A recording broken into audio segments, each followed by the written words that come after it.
welcome to another episode of season 2 of A Little Perspective. I'm so excited to be back again with Samyuktha, and we have a really incredible guest today. Nima Namadou is from the Congo, and she is a badass. So Nima, thank you so much for being with us today. Tell us just a little bit about yourself.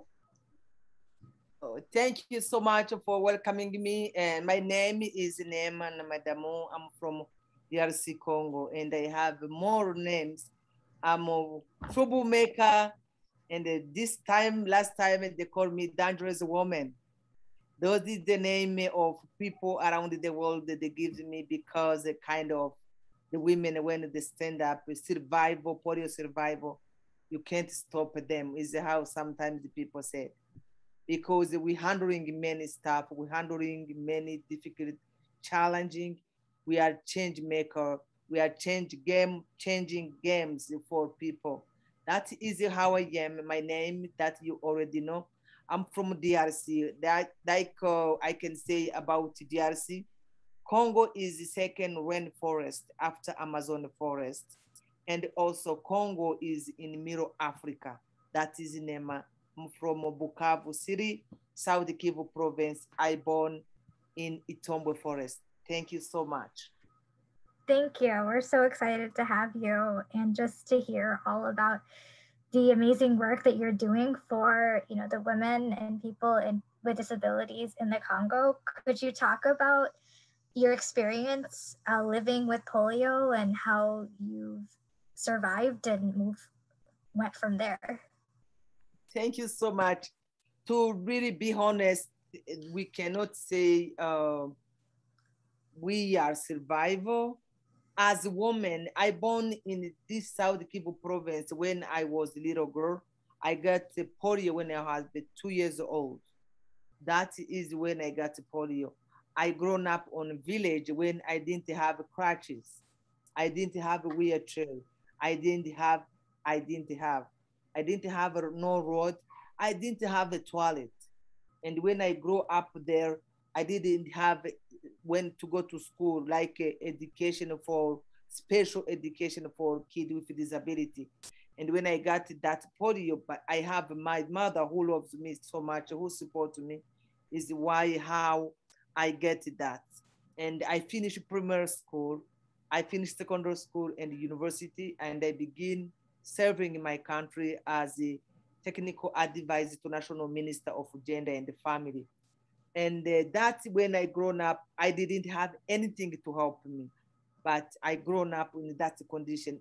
I didn't really feel like I'm different with other kids. When I grew up in that Itombo forest, I was playing. It was very green. We have water. We live naturally, but right now is really so hard. We don't have trees. We don't have water. We don't have drinking water. We don't have a toilet. But right now is that challenging we have in the village. People who lives, we facing now climate change. People with disability, because to go to look water so far, to go to look wood so far to cook, what fire to cook food, because we live naturally. With climate change and COVID, is so hard for people with disability. Right now, on December, I've been to Kinshasa to do meeting for inclusion for people with disabilities. I've been there for 2 weeks. We were talking now in Kinshasa, in DRC, we have the first time we have a minister to delegate of people with disability. She's my colleague, she's my friend because we work with her. That women minister name is Irene Isambo. She's in the capital now. She's the minister charge of people with disability. We went there to do meeting, to lobbying, to let people with disability have access to education. Also have, we are not visible in the real world. People with disability, they are not visible. Now we are asking inclusion. We are asking to be visible. We are asking maybe government decision maker, they can begin thinking, but for people with disability. That is my purpose right now. I'm still fighting. How does your government respond to the pressure of, you know, normalizing, so to speak, disability and making it a better place for people with disabilities? How does your government respond to that? No, we don't have. Let me tell you one story about my government. When I traveled to South Africa, is where in 2007, I traveled to South Africa. I was working, I was technical advice. Is when I got my first crutches. Is still here. You see, that is that time, 2007. I do everything without any help. That means when I went to my school was the stairs. I was like 40 step, 40 what stairs. Like I was going to down on the school. Second level, I wanted to sleep. Third level, I wanted to another kind of activities. That is the really government for people with disability. We are not, we don't exist. That is the first level. And we are minority, people who have access to education, who have a voice. And right now, my minister and myself, we had a meeting with who represents Secretary General Ban Ki-moon. We have a meeting in Kinshasa, and now we want exclusion. That's my government now. When I went to South Africa, I didn't know people with disability have crutches. People with disability have a special toilet. That was really big. And now when I got crutches, come back from South Africa, I was so happy. And now I was invited in the United States. I was shocked to see blind, reading, doing everything. And I say, I have 2 eyes. I don't have a purpose to cry or to complain. Is why I have this courage to work. Because my government, we are not yet visible, but we are trying to work for future people with disability. They can have access. But still today, everything, I would tell them, no access, no peace. No access, no reconciliation. That is the way I told them when we was talking. They received us, but you can't imagine. I will send you some photos. You can see the stairs was cramped, go up, and we'll say we will go because we wanted to talk to you guys. That is our purpose. But our government listening to us sign the UN to be inclusion, but only still on paper. But on the practice, it is still zero. Yeah, that is so important. Like the government, I've seen, you know, various governments saying like, okay, we will, you know, we hear what you say. We will, you know, consider your requests. And like I said, it's all on paper, but it doesn't mean anything unless it's put into action until you see those changes being made, until you see those barriers being removed. Could you talk more about the work that you're doing for women's rights? You mentioned in your bio that you founded 2 really great organizations, Hero Women Rising and Synergy of Congolese Women's Association. Can you share about that? Yes, in 2012, I traveled to United States.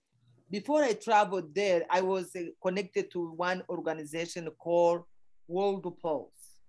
World Pulse is organization. Let me show you how writing that World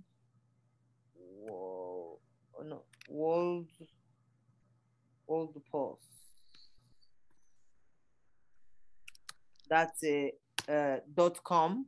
You can check. You can, yeah, they invited me. They was asking me. My friend went to from Uvira. That city I grown up when I was in primary school, and she went to Bujumbura. Uvira is a neighbor country to Bujumbura, and that woman, she went to conference and she bring business card. She bring 2 business card. One was from United States, Seattle. Another was from Kinshasa, my capital country. I write to them because they say, oh, you write to read or writing. And they get that email and they write. And that woman from United States, she connected me to World Post. And people from World Post, they asked me, oh, how are you? What is going on? I say, I finished my job with the government because I was only one woman, only like thousand with disability. Some people was not say, oh, how she can get that position? Maybe she's rich, she's fiction. There was no, how she get there? And my chance was minister was a woman like me. And I was not going to say, oh, she do like a friendship or no, was a kind of, she see, I was have a capacity to do everything that was requested to be advised or technical advice to minister. And that time, people with disability didn't have a consideration. And after I finished in the government, and now the World Post people asking me, sending me email, like those women from Seattle, they connect me to World Post. And I begin writing. I'm really good on writing.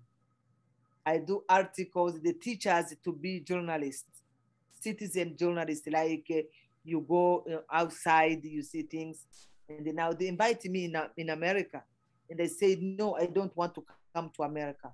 They say why? Why don't want to come to America? Everyone wants to go to America. I say no. I was afraid. I was thinking, America they don't have access. It's stairs. It's no toilet. It's everything. But when I come to America, it was wow. People with disability have access. And I went to Eugene, Oregon, and I was having invitation also about MyUSA. You know the MyUSA organization? Yes, we did the panel together with the. Yes. That is how I went to America with that organization. Oh, okay. And I see different disability. People have language, blind people, everyone have access, bus. And Eugene, Oregon is very friendly with people with disability. The town is really, really nice. Is that time I went now to do US tour. When I was there, women like you, they ask me, what is your vision?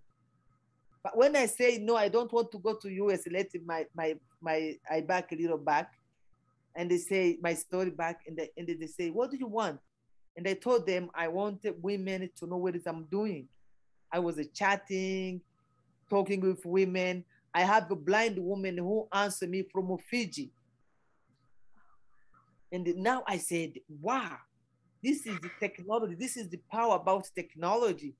And when I went to Eugene, Oregon, I spent my first night at the hotel with that woman, the blind woman. Oh, that's awesome. Big story.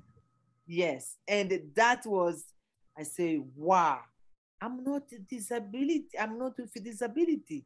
I have everything. I have the capacity. At that time, now I come to US, and people like you guys, I went to meeting in Atlanta, and the woman who see my video first time, she hosted in her house, and she adopted me. She became my mom. Is the woman, and the other one in Santa Fe, New Mexico. They ask me, what do you want? I say, I want to have a center, because the women, before I come to US, the women was I rent. And now when they ask me, what do you want? I say, I want women that can know what I'm doing, because I was not sleeping because time zone. And chatting, we do everything. And then now I said, okay, I want people, and they asking me, what do you want? Go in the town, look Cyber Cafe, where you can have internet. I went there, I get Cyber Cafe. We went from women, only women from 3 to 6 afternoon every day. After awesome. 3 months, women write the story. You will find that on the World Post. Many story. Every woman writing his own story, because women have a story to tell. Mm-hmm. That was the beginning. And now they ask me, you want to come to America? I said yes. And when I wanted there, they asked me, Nema, what do you want? I said, I want to have a center, media center. is the beginning of our media center. You will see the media center on Google. You can Google cartoon. You will have Mama Shuja. Hero Women Rising mean in Swahili, Mama Shuja. You can see here, Mama Shuja. DRC. DRC. That is Hero Women Rising. That is in Swahili, Mama Shuja. Okay. Yeah, now we did media center in Bukavu. We have more 5,000 women. They already passed, they have this training, they go online, they telling stories, they exchange. That was really wonderful. After like 5 years maybe, and I see women in Bukavu exchange with American women, Kinshasa, other country around the world. I say, where I born, I say, no, this isn't, I can't stop here. I went to my village where I born, Itombwe. We have a center also there for women to do chatting because they live really very isolated. And now in the village, they do Skype because we have internet. They do Skype. They don't know how writing or reading. We do Skype because, they have people like Dora, your daughter-in-law, your son-in-law, you never met, but you can see grandkid you never met. You chat. It was a really big, amazing. That's so powerful. Yes, that is why we have those organization, Hero Women Rising, that is for Central Media, and we have 2 center in Congo. One is in a remote area, other one is in Bukavu. That is where I do. Wow, that is so powerful. Just the littlest things, like you said, like the women are just being able to communicate with each other and like communicate in different areas, and just making a small technological, implementation like Skype, and just to be able to connect with other women and just to feel empowered. Like that is, wow, that speaks so volumes. Don't you agree, Angela? Absolutely. And like to create that out of nothing is just, wow, that's awesome, Nima. So awesome. Yes. And I have another project that was about pads. When I back on the village when I born after 25 years, and I see no change, with really no change for women, was nothing. And now I said, whoa, why no change? Early marriage, sexual abuse, abusing women, all these things. And they say, why no change? And women said, when girls or kids begin school, primary school, all they are same, 100% same. But when the first time girls get period, and when they get period, they get really kind of, they stop to go to school. And then now every month, girls, they don't have a pad. And this pad, nothing there in the village. Because I have internet, I went online, I got one organization called Days for Girls. And that is my big job now I'm doing, to get girls, to keep girls on the school. That I call that program, I keep girls on the school. That is really making me so happy. Girls that they can stay on the school. That is the second project that we have there. And you can go to our website, you can see herowomenrising.org. You will see that program is there. And we already distribute like to different schools on remote areas, like 11,000 kids we have in different schools to keep girls on the school. That is a big project and get it really successful, and that's making me very star woman. Yes. Is there information on how we can help support that on your site? Yes, please. I will give you, if you want, maybe after our call, I can give you a little bit how we do, how we work, and I can introduce you to our programmer development. She's in Atlanta. Name is Beatrice Wood.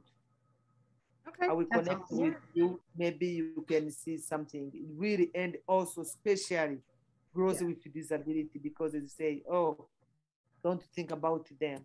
To have access to pads, Yeah. because they don't have education, they will not be married, they don't have any consideration. Gosh, yeah.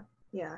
I've made pads for, I sew, and so I've made pads for an organization years ago, and I honestly kind of forgot about it. So I'm so glad that you brought that up, because it like just imagine like not having anything to absorb that, and it doesn't feel good, first of all. No, It's really it's uncomfortable. devastating. But Yeah, then also the other things that come along with it, like you said, they don't go to school, therefore they're not getting educated, therefore they're falling behind, therefore they're yes, not an ideal mate, therefore they, it's just it's huge. It's huge. it's And it's very really huge. neat when It's you can, small things. yes, It's it's a really small neat when you thing, can find the one small but thing. he Yeah. made life for Yeah. women. Yeah, when now conflict begin, COVID, and they can't go out, that's really making a mess for women.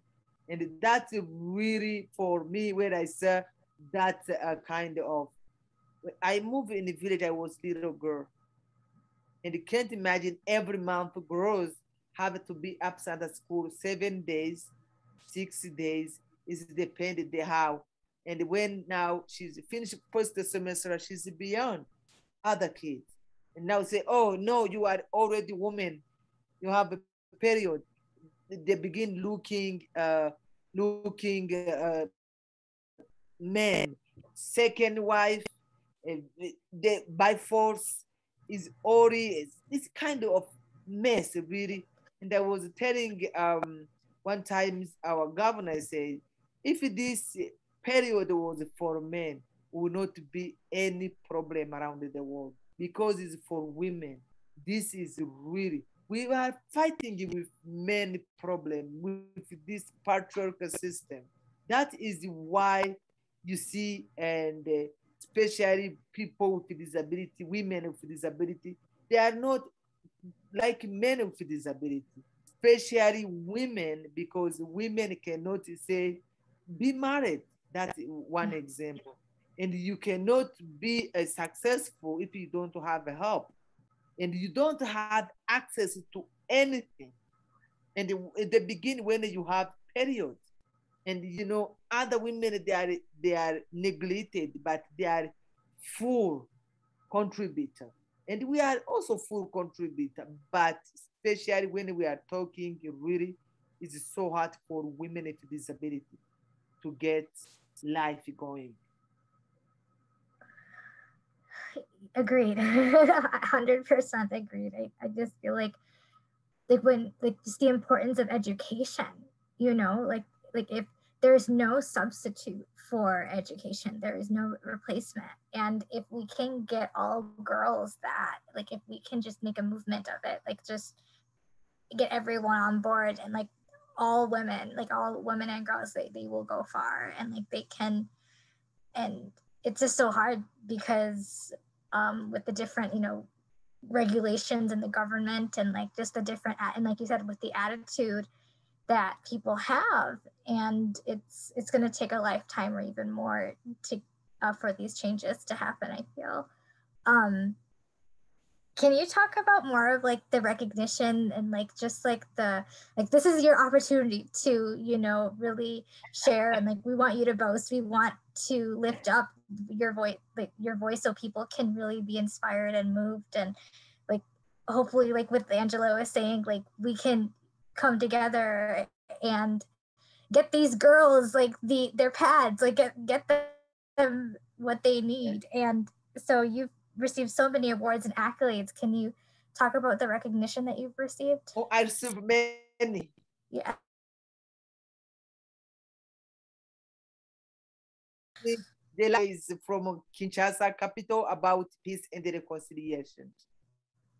that is for peace. And I fight really kind of. I have one was I think I will put that on my bio, because to be honest, to talk about yourself sometimes is hard. It is. But I get that because I was so happy to see someone is watching you. That was Attention. how I say it. Is someone also watching me? That was only things. When I can say I'm sample instrument, and human voice. Every like today I was on all day on a party to go to wedding, but I said no. I come before we finish. I say I have a meeting because I want to really to talk about women, about things, but to talk about what I do. I have many cognition, and the people was telling me Nobel Prize. Some people considering me as a Nobel Prize, and they say the Nobel Prize is not for me; it's for other people. Is it people who recognizing my effort where I'm doing? If you see that, maybe tomorrow you can go say we need another Nobel name to get a Nobel Prize. Is you guys you can see what I'm doing, but to talk about myself is not easy. But I'm so happy you see that, and is your work now to take some on another level. Totally, totally. Thank That's you. Yes, awesome. it is. Uh-huh. It is very humbling just to hear you like share this, and like you said, like, and it means like it means so much when you say like this word, this Nobel Prize, this recognition is not for you, but you're speaking for the women. You know, this is like you're speaking on their behalf, and like that's just really moving to hear. Could you, if you had one thing to say to our viewers as far as like how the world can do better, you know, you just by hearing your story, I just feel like there's just so much we could do, like just so much more to be done. But what is that one big thing you think the world can do? The world can do to stop war. That is number one. Secondly, climate change. That is really kind of easy to have conflict, war. That is really killing me, and especially women. Women having baby on bush, like in Africa. You know, that I need really peace. That is the number one. I can ask the peacemaker. I want really they can talk to women. Women have a voice. If they don't stop a war, maybe 20 years now or 30 years now of conflict, because the same people, they continue to look on them, they will never bring solution. But they can talk to women, the organization, grassroots organization. We are on the ground. We know what is going on. They can talk to us and we can bring the solution. That is really what I'm asking for the decision maker, for the world decision maker. That is where we are asking peace. That is the number one. But I think the governments, they don't have that love to see how people suffering. They pretend they are authority, they are decision maker, but they Right. don't really see with the heart. They see with eyes, but the heart. That is the big issues we have. And we are not fighting with men. We are fighting with system. That is killing us. We love the men. We can't do anything without men. But Right. problem is the system The system. is the most. That is horrible. The system is really broken. Totally. That is so true. That is so true. And if we could have world peace, like you said, if we can, stop the wars, is, it all comes into place after that. It's like, imagine the good things that'll happen just from, peace, from having, that positive change. So as we're probably at the end of running out of time, but I wanted to give you the opportunity, Nima, if there was anything that anything else that you would like to share, anything that we didn't cover during our interview today. But what I like it to do, I want to collaborate for more women, and they can be our ambassador, talking with your friend, with other colleagues about our work. Is really, it can bring, you never know what is the kind, together we can do the miracle. And I believe in miracle, because when big women, Angela and Kim and me, we met, we are not only joking, but we are working. And I believe tomorrow is a new day, and I have hope soon we will be really in, everyone can live in peace, and we can have access. And for me, people with disability, I'm asking the access. No access, no opportunities. Exactly. Yes, but I love that. No access, no opportunities. Oh, I love that so much. Yeah. Thank you. Thank you so much, Nima. Like, wow, this was, I can't, say enough how much I've been moved just, listening to you. And, I am just like so looking forward to seeing what our other viewers are going to learn and hear and feel, empowered to do after, watching our recording. And please, I really keep doing what you're doing, Nima. I hope we can, still stay in touch and like keep us posted on what you're up to. And the world needs more people like you. That's all I can say. Thank you so much. And I wish you the best and a happy new year, my dears. Yes. You too. Thank you. Thank you so much, Nima. And we're going to put all that information in the comments. And if any of you want to connect with Nima, please, please, please do so. We'll put the information about the pads in there as well, because that is so important. But a million thanks, like Samyuktha said, and truly we could have kept talking for hours, but people's attention span is pretty small, so we usually keep these to about 30 minutes or so. But a million thanks, Nima. We really appreciate you taking time to be with us, because we know how important your time is. So thank you so much, and I hope that everybody enjoyed this episode. Please connect with Nima and follow along and support and encourage her. And everybody else, y'all have a great day. We love y'all. Bye. Bye. Okay.